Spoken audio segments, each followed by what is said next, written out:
আসসালামু আলাইকুম। সবাই কেমন আছেন? আলহামদুলিল্লাহ আমরা ভালো আছি। সবাইকে জুমা মুবারক। তো আজকে দুপুরের জন্য রান্না করব তিত কয়লা ভাজি। সেজন্য আমি তিত কয়লাগুলা কেটে নিয়ে লবণ মেখে রেখে দিছি কিছুক্ষণ। আর এদিকে মূলা, বেগুন, শিম, আলু দিয়ে একটা বসা শুটকি সবজি রান্না হবে। সেজন্য মূলাগুলো কেটে মূলা আমরা সিদ্ধ করি না, লবণ মেখে রেখে দিছি। আর টমেটো দিয়ে ইলিশের ঝোল হবে। তো দেখতে থাকুন। এদিকে আমি শিম, মূলা, বেগুন, আলু সবজিগুলো ভালোভাবে ধুয়ে নিলাম। আর এদিকে তিত কয়লাগুলো ধুয়ে নিলাম।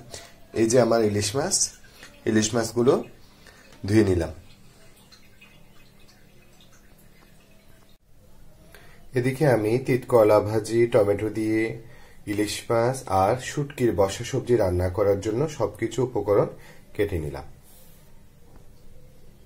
ইলিশ মাছগুলো আমি একটু লবণ, হলুদের গুঁড়ো, একটু মরিচের গুঁড়ো আর একটু লেবু রস দিয়ে আর একটু সয়াবিন তেল দিয়ে কিছুক্ষণ মেরিনেট করে রাখছি। বসা শুটকি রান্না করার জন্য আমি হাঁড়িতে সকল সবজি দিয়ে দিলাম। এখানে শিম, মূলা, বেগুন, টমেটো, আলু, হলুদের গুঁড়া, মরিচের গুঁড়া, ধনিয়ার গুঁড়া, লবণ। এখন সয়াবিন তেল দিয়ে মেখে তারপর আমি শুটকি মাছগুলো উপরে বসাই দিব। তারপর চুলায় বসাই দিব একেবারে। সকল সবজি ভালোভাবে মশলা সহ মেখে এবং শুটকিগুলো আমি বসাই দিলাম। এবার আমি ঢাকনা দিয়ে চুলায় বসাই দিব। তার জন্য আমি তিত কয়লাগুলোতে একটু হলুদ আর লবণ, একটু ধনিয়া গুঁড়ো দিয়ে দিছি। এখন আমি চুলায় তেলে দিয়ে দিব। তিত কয়লা ভাজি করার জন্য আমি কড়াইতে পেঁয়াজ, রসুন, কাঁচামরিচ তেলে ভেজে নিচ্ছি ভালোভাবে। আর এদিকে আমার বসা শুটকির সবজিটা চুলায় দিছি। আগে সবজিগুলো ভালোভাবে কষে যাক, তারপর ঝুল দিব।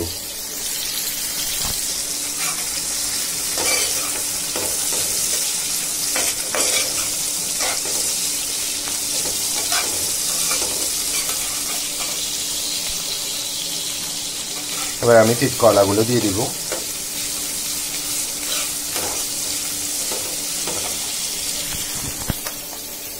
এই যে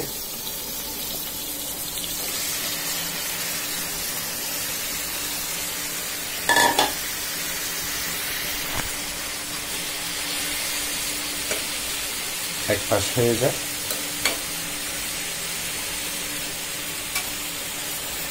তারপর অপর পাশ উল্টে দিব।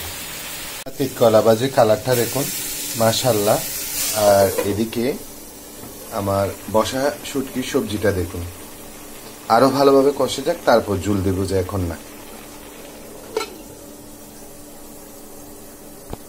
মাশাআল্লাহ, আমার বসা শুটকির সবজিটা দেখুন।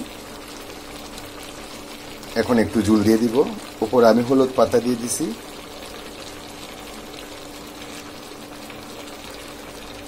বেশি ঝুল দিব না, একটু করে ঝুল দিব।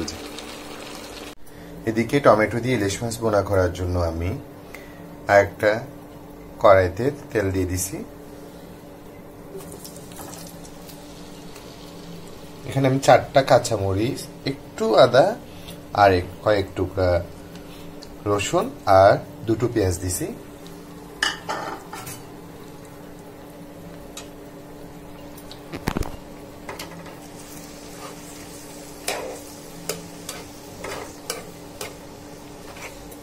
এগুলোকে ভালোভাবে ভাজা হয়ে যায়।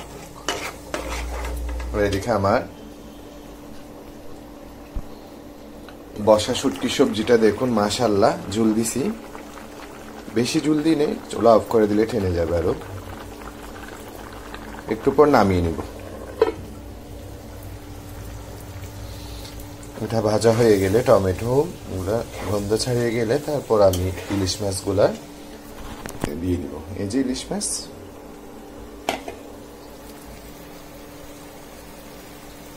আমি ইলিশ মাছগুলো দিয়ে দিছি।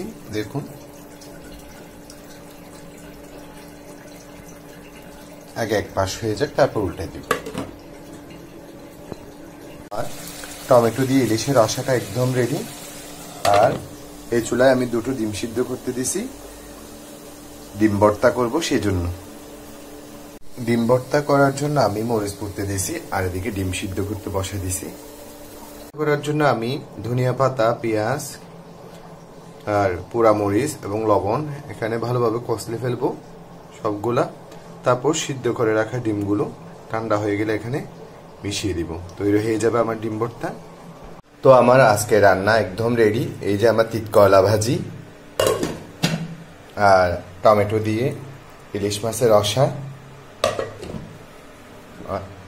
শুটকির বসা সবজি, মাশাআল্লাহ। আর এই যে ডিম ভর্তা,